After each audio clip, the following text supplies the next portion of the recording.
Bonjour, bienvenue pour une nouvelle capsule de PsyTV. Nous avons avec nous aujourd'hui notre invité, Dr Florence Chanu, psychiatre à l'hôpital Sacré-Cœur et spécialiste en toxicomanie, qui va nous parler aujourd'hui de l'usage médical du cannabis. Bonjour, Dr Chanu. Bonjour. Dr Chanu, on entend beaucoup parler du cannabis utilisé en médecine. Qu'est-ce que vous pouvez nous dire à ce sujet-là? Alors, le cannabis autorisé pour des fins médicales a été pour la première fois accordé au Canada en 1999. Et depuis, il y a eu plusieurs arrêts et règlements fédéraux pour encadrer cet usage. Mais c'est important de dire que jusqu'à ce jour, ce n'est pas un traitement médical qui est approuvé tant au Canada, au Québec qu'aux États-Unis. Donc, ce n'est pas un médicament qui est homologué par Santé Canada.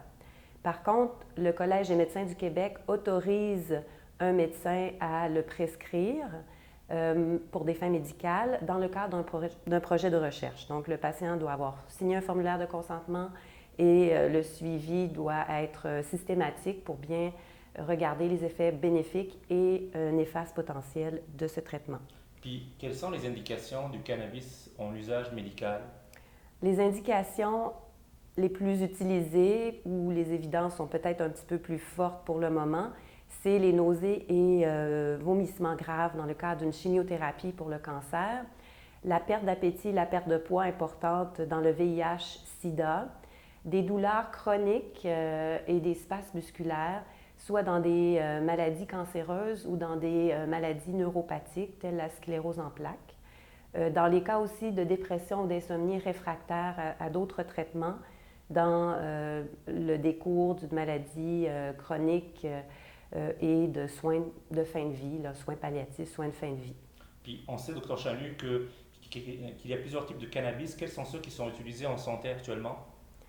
La loi, pour le moment, autorise soit la possession chez des individus qui ont une prescription d'un médecin pour posséder une certaine quantité de marijuana séchée sur eux, ou alors ça peut être la prescription de THC, de dronabinol ou de nabilone. OK. Puis, est-ce qu'il y a des personnes chez qui c'est proscrit d'utiliser du cannabis?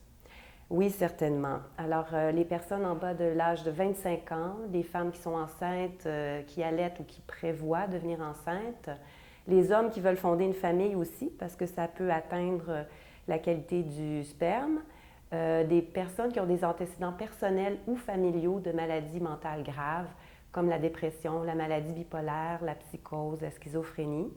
Les gens qui ont aussi des antécédents personnels ou un problème actif d'abus ou de dépendance liés à l'alcool ou à d'autres drogues. Des gens aussi qui ont une maladie grave du foie, des reins, des poumons ou du cœur, on déconseille.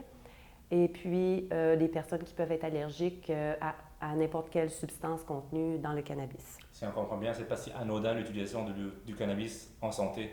Non, pas du tout. Et ça nécessite un suivi, certainement. Merci beaucoup, Dr Chanu, pour ces précieuses informations. Merci. Et je vous donne rendez-vous à une prochaine capsule de PsyTV. Suivez-nous. Au revoir.